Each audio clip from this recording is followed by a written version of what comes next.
I'm Lieutenant General Paul Funk, Commander of Combined Joint Task Force, Operation Inherent Resolve.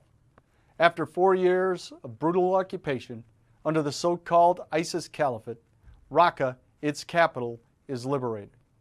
This is a hard-won victory by local Syrian fighters for the world. Under ISIS occupation, RAQQA was a fortified prison. Terrorists operated with impunity and stunned the civilized world by televising torture, mass executions, and other unspeakable atrocities.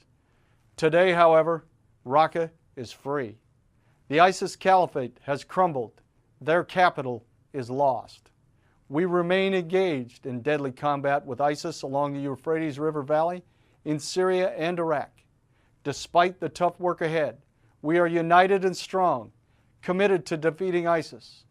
I am immensely proud of our Syrian partners and this coalition team, and I'm honored to continue this fight alongside you. One mission, many nations. Today marks the 3rd anniversary of the start of our mission as Combined Joint Task Force Operation Inherent Resolve. In these last 3 years, our multinational coalition has made great progress against the ISIS terrorist organization and their self-declared caliphate. Now, in ISIS' so-called capital in RAQQA, we see the terrorist group on the verge of a devastating defeat at the hands of our Syrian Democratic Force partners. And more on those details in a moment.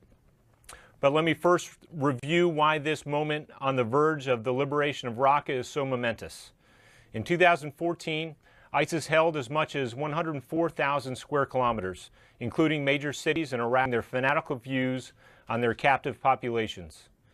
At the time, they operated with impunity and stunned the civilized world by televising torture, mass executions, and other unspeakable crimes against humanity.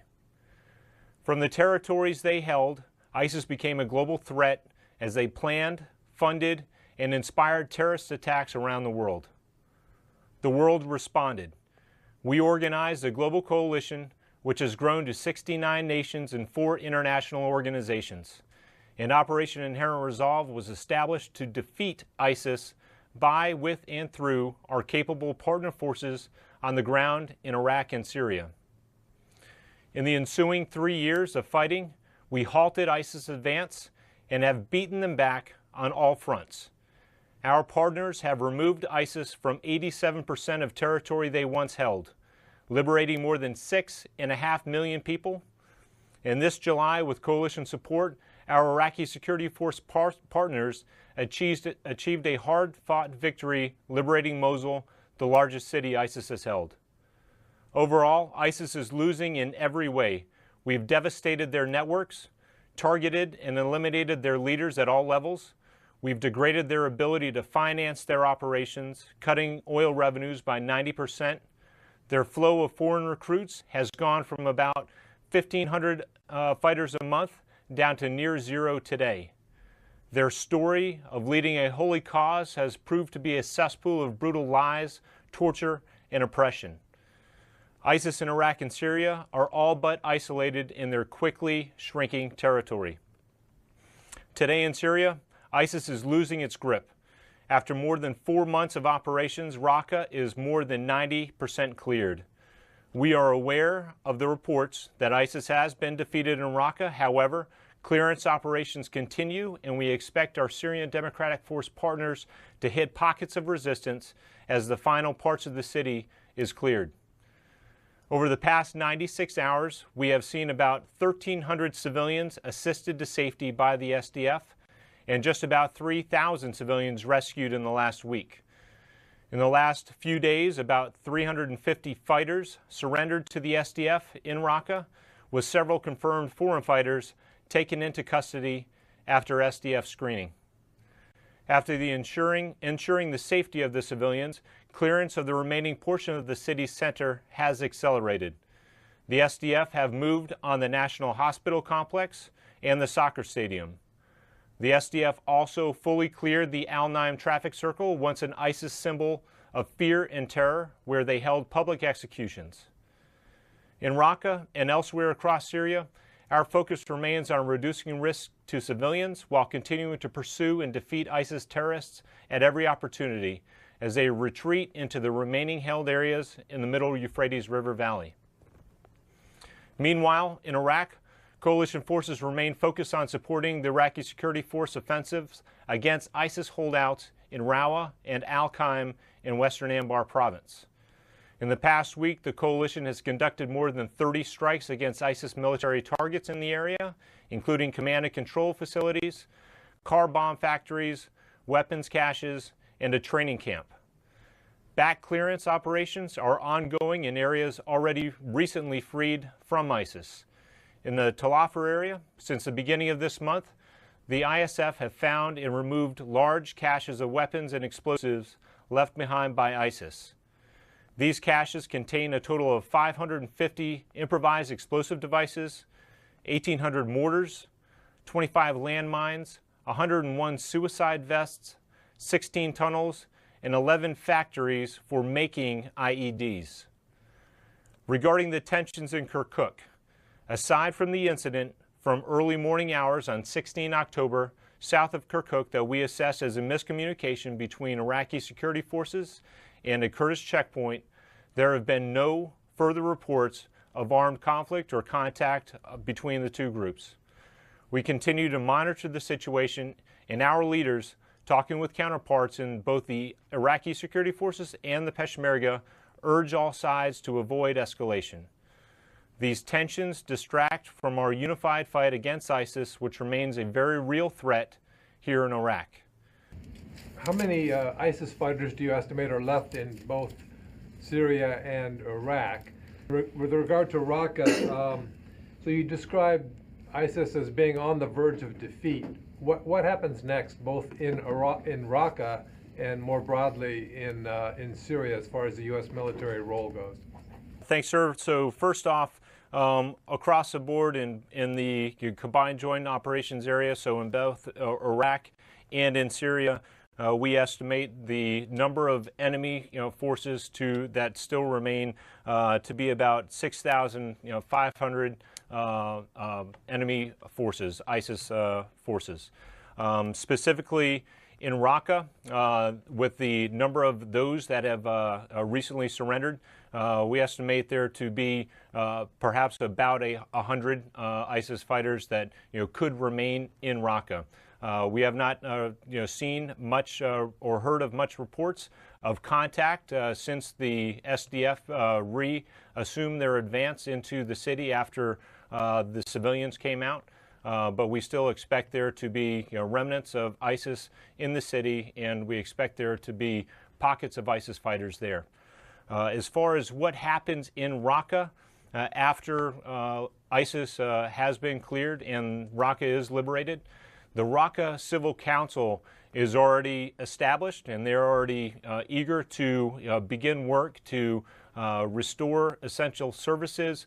But also a very important note is that we must clear the remnants of all the explosives that have been left in RAQQA throughout this battle. One of the SDF commanders earlier in the campaign, maybe a month ago, said that the fight in RAQQA is more about a fight against IEDs and explosives than it is against ISIS, because that's what the nature of the fight normally was. And just to really highlight that, the RAQQA Internal Security Force commander, who is in charge of securing RAQQA after the liberation, unfortunately and sadly was killed yesterday when he was walking through RAQQA and triggered an IED, and he had two of his colleagues that were with him. So that goes to show, the work that must go into, first off, clearing all of these explosives and booby traps and mines that have been left behind by ISIS. And the RAQQA Civil Council is also trying to let people know this. In the course of the last month, we know that there have also been about 10 families, while trying to go back to their homes, have also triggered these mines and these explosives. So that is the very real threat. That is what needs to happen first before the Civil Council comes in and restores essential services of electricity, water, sewage, etc. I was thinking more in terms of what you foresee as the U.S. military's role going forward once RAQQA has been fully liberated. Will the U.S. Continue to train and operate with local forces in that area or elsewhere in Syria indefinitely, or what's the plan? Well, I think, I'm certainly not going to say indefinitely. There still is fighting that is left to be done in the middle Euphrates River Valley. As you know, the SDF have made an advance and are on the east side of the Euphrates River, about parallel with the city of Deir ez-Zor. Once RAQQA is complete, it will be up to, this is part of the by, with, and through strategy, it will be up to the commander, General Mazloum, whether or not he reallocates forces to continue to push down into the middle Euphrates River Valley, where there still is ISIS-held territory. So there still is fighting left there, but there's also training that continues with the RAQQA Internal Security Force. Some of that training also includes, very aptly, the counter IED training, which is allowing them to help remove some of these explosive remnants of war. Back to Kirkuk, and you said it appears to be a miscommunication, but from all indications, it's more than that. You have some Peshmerga commanders, some political leaders basically saying they're going to continue the fight. It could lead to full-scale war. Could you just talk about that? What I can talk about, Tom, is what we have seen and the reporting that we have received from our counterparts in both the Iraqi security force and through the Kurdish security elements. So what we have seen is a peaceful handover of areas around Kirkuk, and specifically I can talk about the K1 airfield. We did have troops there, and what happened was the counterterrorism service showed up, and it was a coordinated effort between the Iraqi security forces and the Kurdish security forces that were there, and they handed over the keys, if you will, to that installation, and it was the Iraqi security forces who began to take security of that area again. And throughout other areas of Kirkuk, we saw the same thing. We've seen a lot of rhetoric, and we've seen a lot of things that have come out of social media and in traditional media that we have not seen through official reporting. So I can tell you what we have received through our reporting and through some of the capabilities that we have in the area. And that one incident that I had mentioned and was in our press release yesterday was the only altercation, armed conflict and exchange of fire that we know about, and that has been reported officially. People have been killed on both sides, isn't that right? I do understand that that is correct. As a part of that, one particular engagement that did happen. More than a miscommunication? That was what we, again, assess as a miscommunication. It was a coordinated, it was supposed to be a coordinated movement through a checkpoint. This happened at about 3 o'clock in the morning. Tensions were already high, and that is how we assess that particular incident, what happened there. Again, and that is the only incident that we know about, and things have that was 3 o'clock in the morning, and then throughout the rest of the morning yesterday, the Iraqi security forces moved into areas and peacefully took over some of the areas in and around Kirkuk. Just to switch back to the RAQQA campaign, I'm hoping you can talk a little bit about what it's been like to work with the Syrian Democratic Forces, what they've been able to effectively do in terms of taking back parts of RAQQA, what it's been like to work with them, and then just to follow up then on the earlier question about then what happens in the aftermath of RAQQA. Does the SDF essentially act as police then? I mean, you said you have a council in place that would govern, but essentially then the Syrian Democratic Forces stay around for the long term to police the area? The Syrian Democratic Forces have proven, not just in RAQQA, but throughout the campaign to defeat ISIS in Syria, to be a very effective and capable partner. They have proven that by defeating ISIS in other places like Manbij and in Tabqa and now in RAQQA. And they have done so also further on down in the Deir ez-Zor province.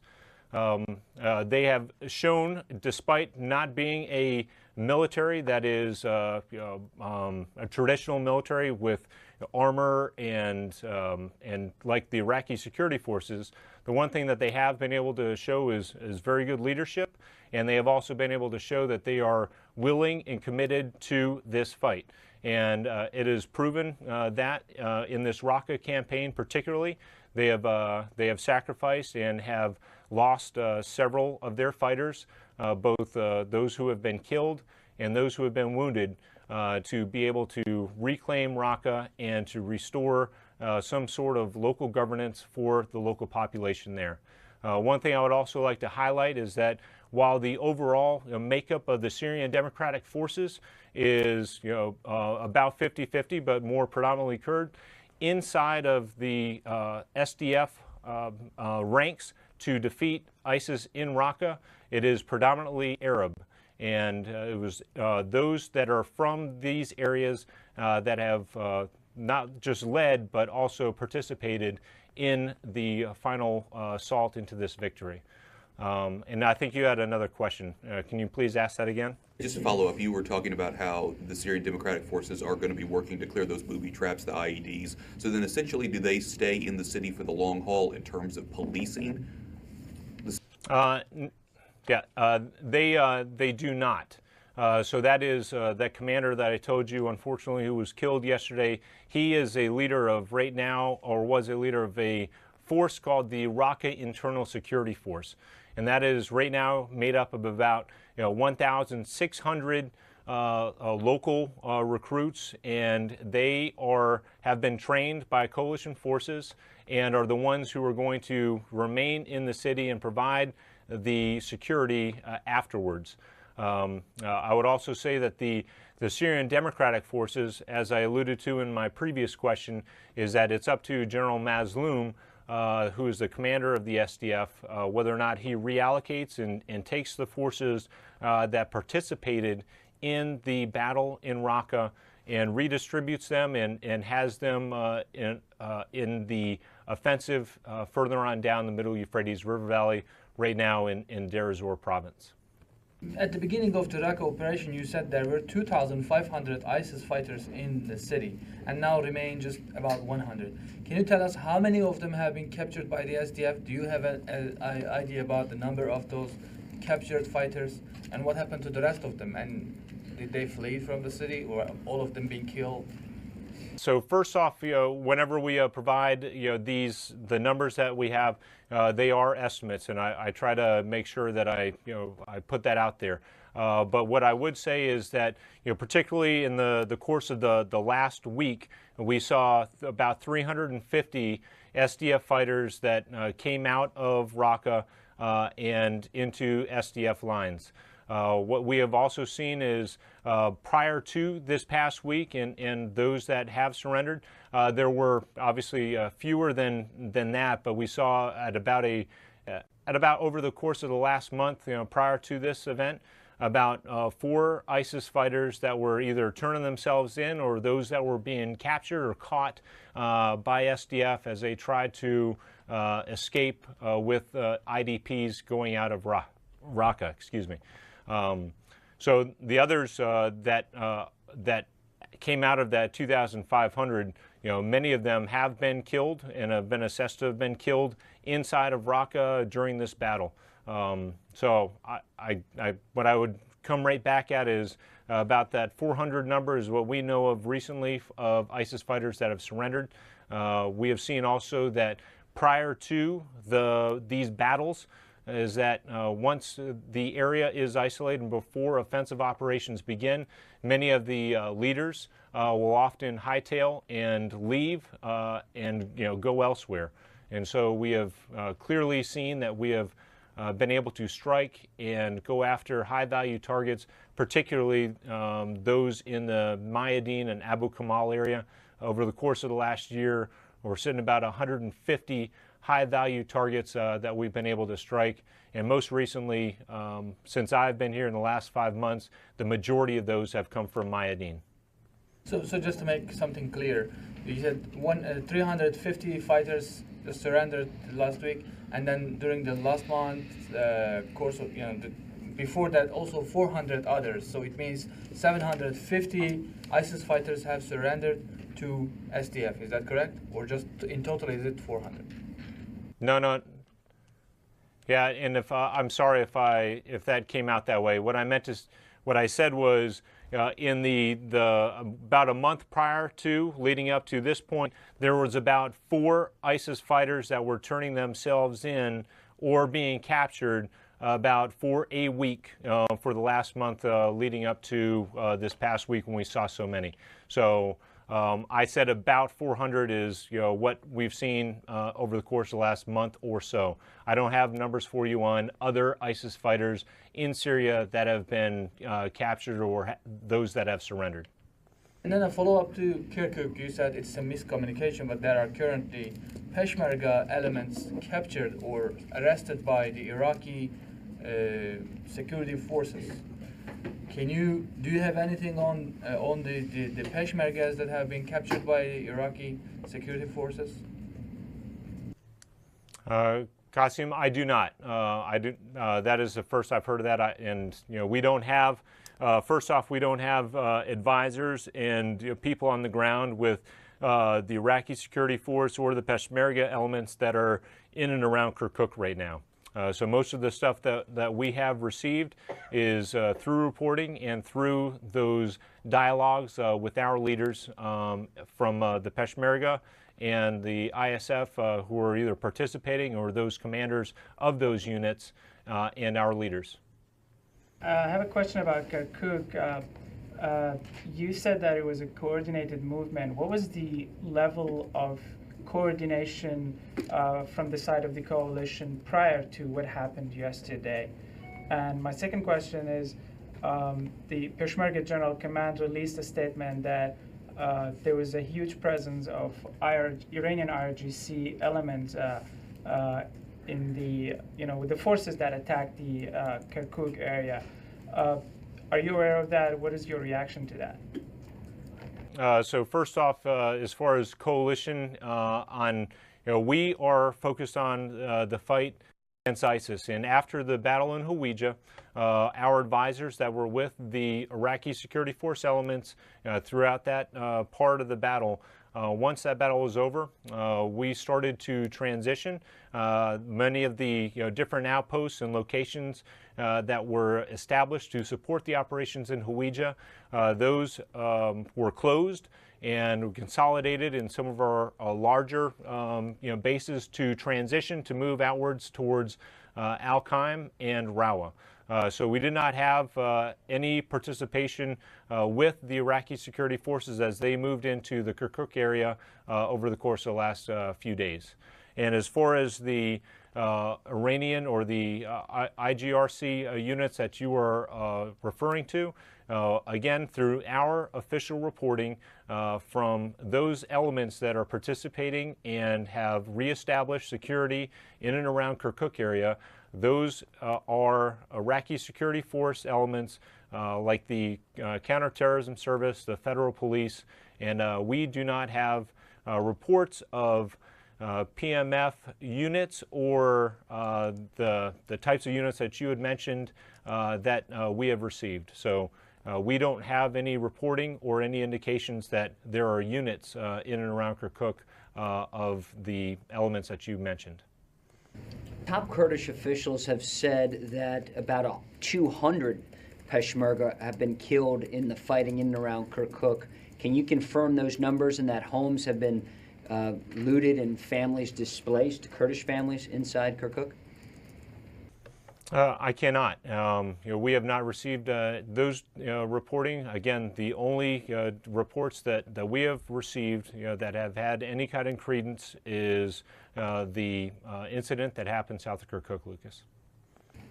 Who ultimately owns Kirkuk? I'll let I will let someone from the government of Iraq to answer that question for you. We're here to fight ISIS, and I told you we're not participating in or with any of the units that are in and around Kirkuk right now. That not taking a side in this conflict is in effect taking a side. What is your reaction to that? I've already said what we are here for, and that is to transition and look further west towards ISIS, and that is what the Combined Joint Task Force Operation Inherent Resolve, the coalition, and our mission is, and that's where we will focus our efforts, is to defeat ISIS just as we have from the beginning. Finally, there are some photos and video of U.S.-sanctioned terrorists taking part in the flag raising of the Iraqi flag at the Kirkuk provincial capital. What is your reaction to that? Because some of these men do have ties to Iran and to terrorist groups. Yeah, Lucas, I don't know. I have not seen the photos that you are referring to, so I can't comment on that. I wanted to know if how you would, if you consider now the Iraqi army as a legitimate armed forces with all the skills required, and also how many troops the U.S. have trained. So first off, I will say that the Iraqi security force and the Iraqi army. So I'm not just going to say the Iraqi army. I'm going to also include the counterterrorism service, the federal police, because they ultimately all have played a part in the defeat of ISIS, particularly in Mosul. So what I will say is that, and we have said this before, and Commander of Combined Joint Task Force Operation Inherent Resolve has said this before himself, is that first off, Mosul, the grueling 9-month campaign to defeat ISIS there, was going to be difficult for any army, and it's some of the most difficult combat fighting that we've seen in decades. So they have come out of that particular battle and that fight, and we have seen them dominate ISIS in places like Tal Afar and Hawija and in Western Anbar. So I will say, and we have said before, that they are a legitimate and very capable fighting force, and some have even said that they are one of the premier security forces now in the region. As far as your second question about a number of Iraqi security forces that have been trained by the coalition, that number sits right now at about 119,000, and it includes Iraqi army, includes Peshmerga, it includes counterterrorism service, federal police, tribal mobilization forces, and also the border guard forces. Is because I am interested especially in the army, the Iraqi army. Thank you. So in the Iraqi army, we have trained just shy of 44,000 Iraqi army forces. Quick question about some more Kirkuk stuff. Has the U.S. discussed in any way what trigger would cause it to move away from this avowed neutrality and pick a side on things? Has there been any discussion as to what might happen if Iraqi security forces move past disputed territories? Yeah, Ben, on something like that, I would defer you to the Pentagon and colleagues. They're standing right there closer to you on what we would do. What I can tell you as a coalition and what we're doing now is focused on ISIS. We're not participating in what's going on in and around Kirkuk right now, besides engaging in dialogue with our counterparts. Just a point of clarification, when you've referred repeatedly to official reporting as sort of the source for information to dispute some of the reports that we've seen, what constitutes official reporting? Is that based exclusively on information from the Iraqi security forces? Is it based on intel? Can you give us a sense of what that makes up? Number one, we do have reporting from Iraqi security forces. We do have reporting from some of our forces that I had mentioned earlier that was in the area. We also have reporting that comes from Kurdish security officials that we are in dialogue with, and we have other platforms in the area and other ways to gather information to verify those reports.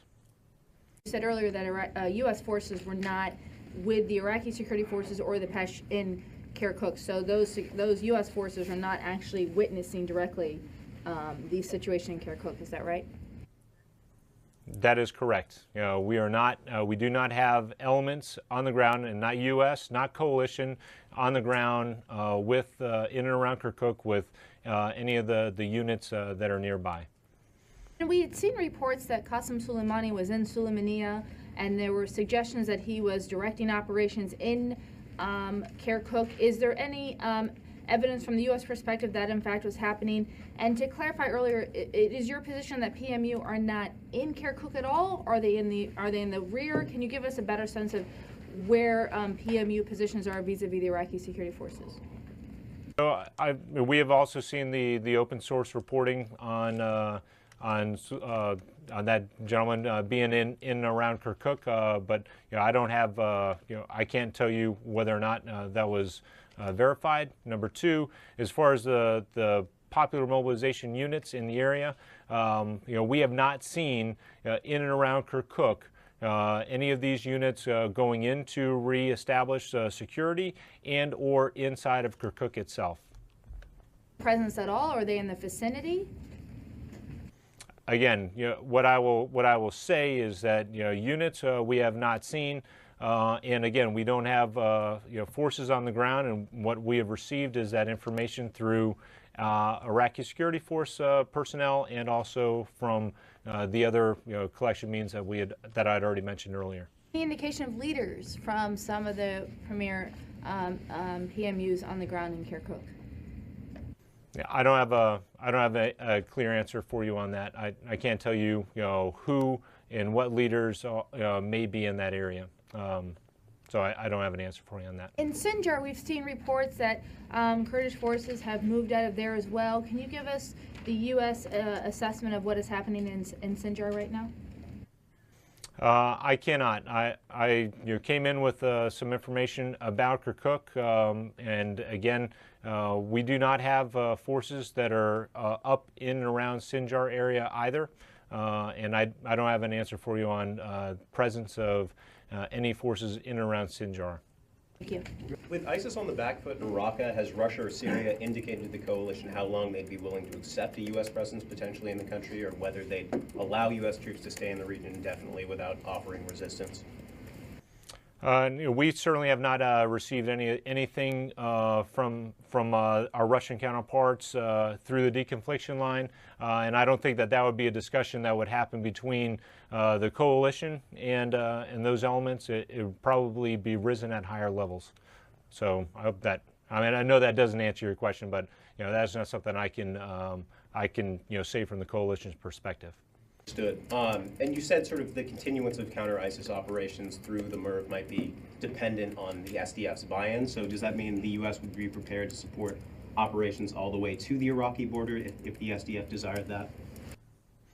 I guess what I had said is that the SDF will they have been our partners, and I think that there is a desire on their part, and there are those fighters and folks from within side of the SDF who are from areas further down in the Middle Euphrates River Valley. That is yet to be seen. Again, that's a commander's decision on the ground, and our strategy of by, with, and through allows that commander on the ground to make those decisions. So I will say that we must wait and see as things develop, and we'll see how far down into the MIRV we'll be able to go to pursue ISIS there. After the referendum a couple weeks ago, you had talked about it could be a distraction in the ISIS fight. These tensions in Kirkuk, what kind of distraction might they be, and have they taken anything away militarily from operations in Western Anbar? So, as I had answered previously, clearly at levels that have to do with the planning and looking forward to the defeat of ISIS, that certainly has been distracted. The other thing is that as we look forward towards even after the defeat, the military defeat of ISIS in RAQQA and Al-Qaim, there's still going to be work to be done. Yes, ISIS will be defeated militarily, but we know that there still is going to be the ideology and the continued insurgent activity as they devolve into that. So the transition of the training of kinetic and forces to fight a military army are already being changed in the training realm to focus on policing activities and counterterrorism and understanding the threat and being able to go after that threat prior to any attacks on either the Iraqi forces or civilians throughout Iraq.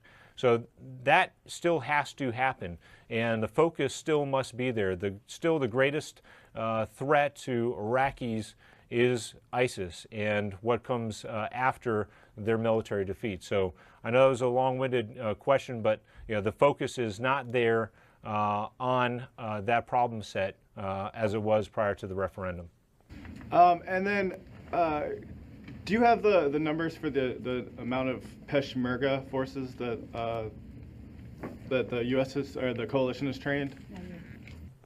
Yes, that is just shy of, well, it's not U.S., it's coalition. So coalition forces have trained just shy of 23,000 Peshmerga forces throughout the 3 years that we have had started this campaign.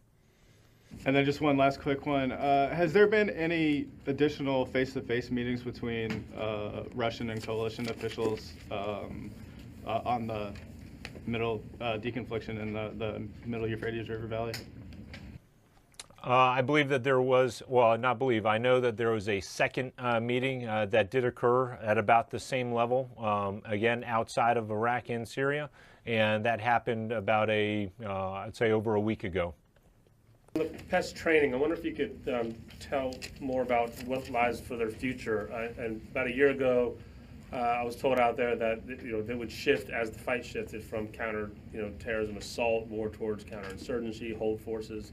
Is that still happening? And can you talk a little bit about the morale, the mood? I mean, your commanders who have been training these guys up to this point, as we're all trying to say here, the Kurds think that they're getting a little bit of the shaft.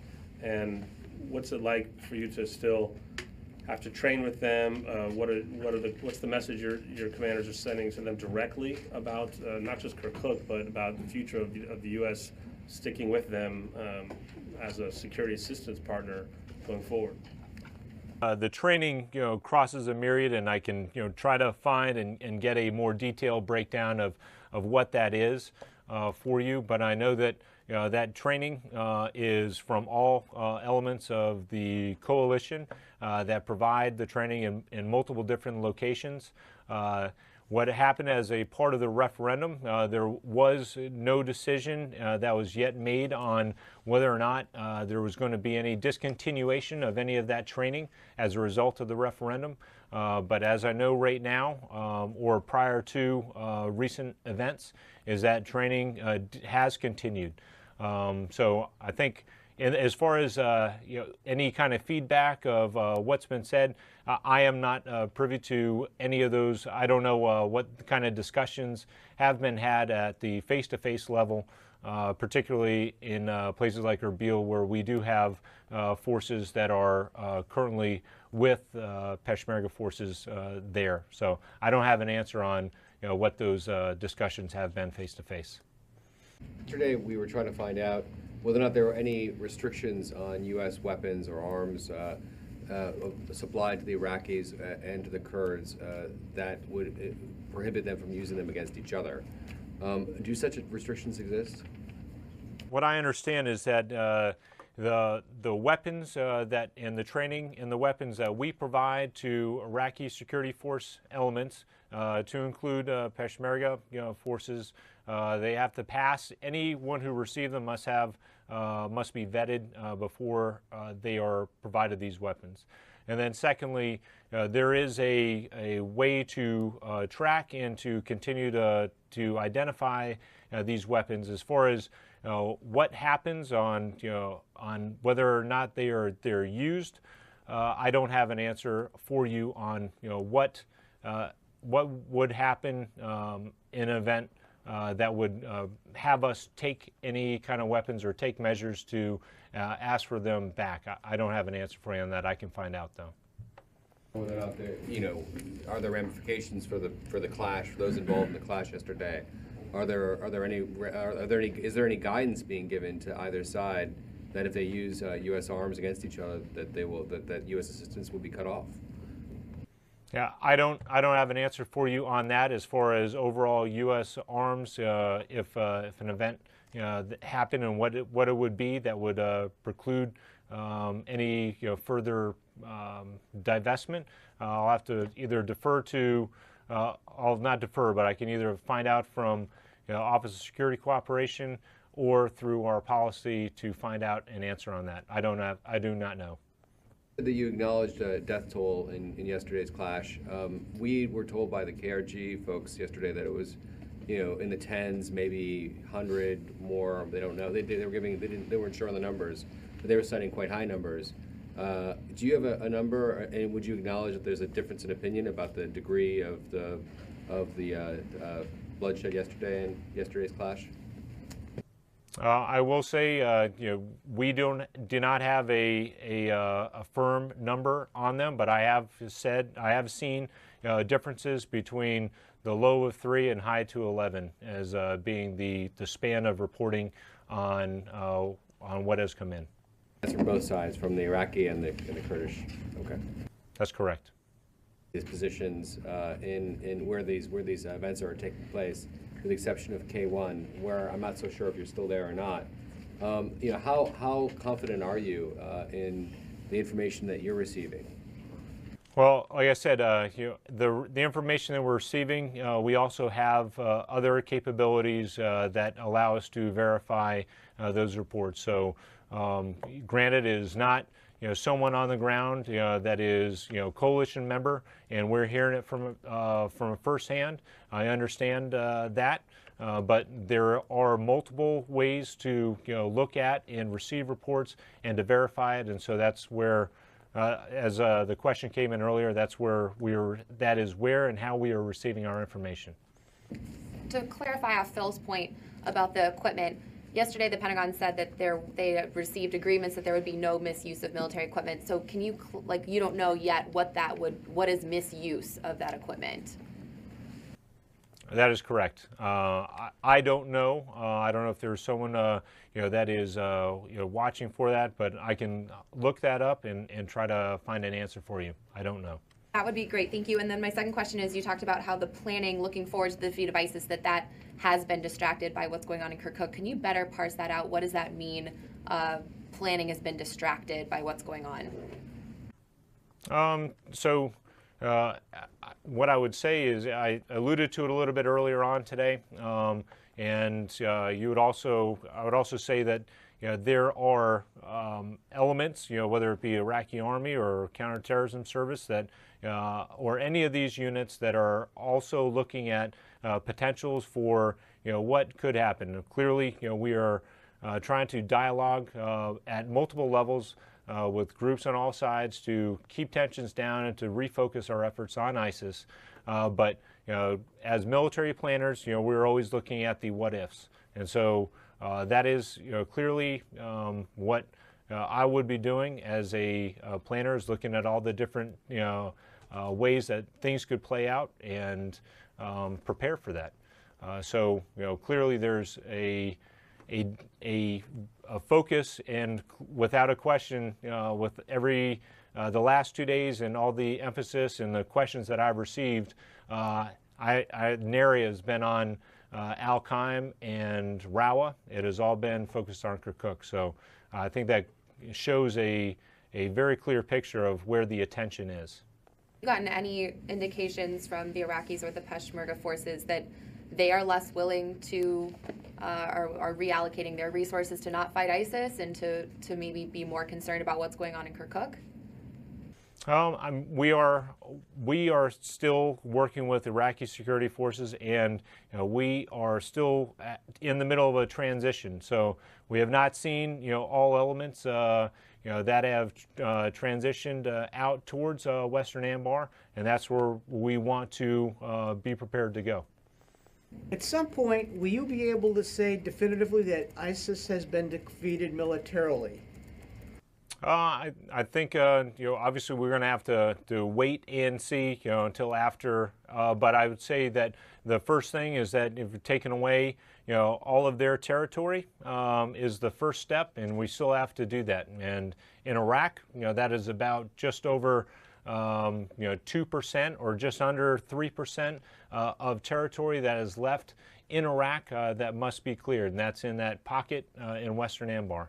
So that first must happen before we can say ISIS has been defeated militarily. The layperson seeing what's going on in Kirkuk is scratching their heads in the United States, and the subtext of a lot of the coverage is this could be a foreshadowing of civil war. Has any of the official reporting you've seen to date hinted at or laid out concerns that this could be the start of a civil war between the Iraqi government and Kirkuk and the Kurds? Outside of press reporting, we have not seen that at the coalition level through the interaction with our leaders. Final, what is the status of negotiations or talks with the Iraqi government about an enduring U.S. presence in Iraq after ISIS is militarily defeated? That is at levels that would be at the diplomatic levels, but clearly we have had discussions both with our commander and the Prime Minister and with the Chief of Defense, Minister of Defense on, first off, the continuation of training, as I mentioned earlier, about the transition to training police-like efforts and to continue the training efforts to build their capacity to keep threats, counterinsurgent type threat, from rebuilding. So we have certainly looked at it from our end. And last week, when the same question was asked of Major General White, he said that we will have discussions, we will give recommendations to the government of Iraq, but ultimately it will be the government of Iraq that decides and takes any of those recommendations and implements them for any kind of future presence of U.S. or coalition forces in Iraq. Thank you. If I can get you to flesh out a little bit what you mean by the disruption of the Western Anbar operations. Have there been specific instances of Iraqi Army or CTS units that you were expecting to already have showed up in Western Anbar that have instead gone to Kirkuk? We have not, but we are still not done with the transition and the movement of forces to Western Anbar. And also on Kirkuk, could you tell us when the coalition first learned that Iraqi security forces would be entering the city of Kirkuk, whether there was any advance warning or notice, and if so, how long? I don't know that question. I know that we certainly knew of it the morning of yesterday morning, early in the hours of the morning of the 16th of October. One more. You mentioned the RISF commander who was killed yesterday in RAQQA. Can you tell us his name or anything else about the circumstances under which he was killed, whether there were any coalition advisors with him at the time, anything like that? I will follow up after with his name, but there were not coalition advisors that were with him. He was walking through a neighborhood in and around in RAQQA when he triggered a explosive device that blew up and killed both him and two of his colleagues that were with him. And I can find out that location and where it is and the name following this. It's a follow-on to the last question of if the U.S. was not involved, why was the U.S. not involved in the handover in Kirkuk? Who coordinated it? Was the U.S. involved at any level of coordinating it ahead of time? Or when were these movements decided? I mean, were we completely out of it? I don't have an answer on that. I know that the movements by the Iraqi security forces, it was coordinated.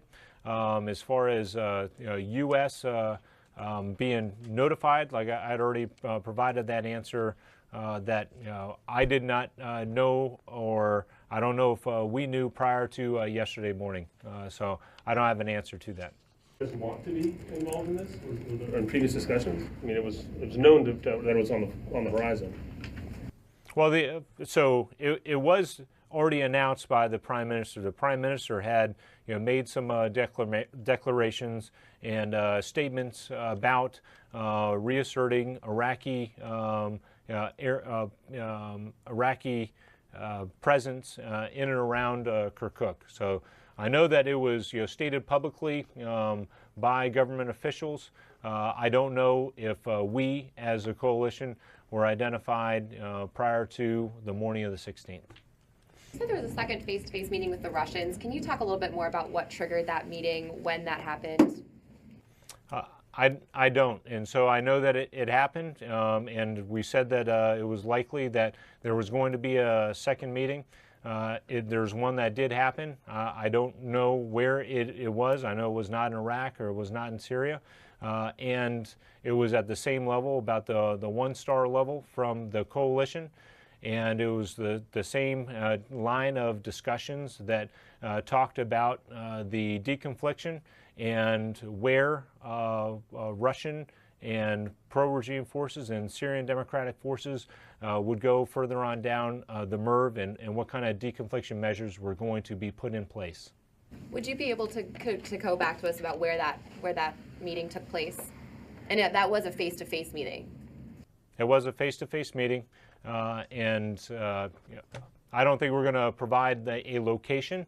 What I can do is go back and find a better date to provide you. It was about a week ago, but there may be future meetings. And again, I understand that there have been two meetings. The one that we discussed the first time I did the Pentagon press conference, and we discussed that, and then the second one that happened about a week ago. Colonel, two U.S. senators have expressed concern that U.S. weapons and equipment was used by the Iraqi security forces in their movement on Kirkuk. Do you share those concerns? I will go back, and a lot of those, your question looks about the same as some of the other ones about what are we, the U.S., going to do about the use of U.S. weapons and what we would do about it. So I will again defer to the Pentagon for a clarification on that. No, I was just asking if there was any concern by you or members of the coalition about U.S. equipment or weapons being used. Oh, what we are concerned about is any kind of rise in escalation in Kirkuk, and we want to have things go back down to a level where we can refocus our efforts on defeating ISIS. Does that have a right to retake land that they say is theirs? All right, I'm not going to address that one, Lucas. If you want to talk about defeating ISIS, I'm ready to field a question about that. So I'm not going to address that one. Some of what's been said today directly conflicts with what Kurdish officials have been saying. The Kurdish regional government representative to the U.S. and the Kirkuk governor have both said that the clash with the Kurdish Peshmerga and the ISF was not a miscommunication. They say PMF are riding into Kirkuk in Abrams tanks. They describe the peaceful handover of the airport as a trick. Do you think that they're misinformed, and is there any concern by the coalition that this will complicate the ISIS fight going forward? So what I will say is that what I have provided you is the reporting and what we have seen on the ground, not seen on the ground, but received from multiple sources and from verifying through other means. So I can only tell you what we have seen and what we can report, but as far as how will this conflict any kind of future against ISIS, we clearly want to have the emphasis and the focus back on the largest threat in the area and the threat to both Iraqis and Kurds. And they've come so far, and they have worked together unprecedented, especially prior to the liberation and the offensive to move into Mosul. So it was the Peshmerga that allowed Iraqi security forces, after several years of contention, to move in and through their lines to attack ISIS in eastern Mosul. And we've seen again after Mosul with the Operation Tal Afar and also in Hawija how they can work together to defeat a common enemy, which is ISIS. And this has been proven over and over again. And the strength of Iraq has been shown so many different times when they can all work together. And it happens in these most recent battles. So we're so close, again, with about 3% of territory left in defeating ISIS in Iraq. And that's where we want to continue to focus, and we want to be able to defeat ISIS in Iraq, for all Iraqis. Thanks all, and I think next week you may see someone else up here, and I think you also have possibly a visit coming from CENTCOM. So you will likely not see me, but you can always give me a call, and I will respond to you. All right, thanks.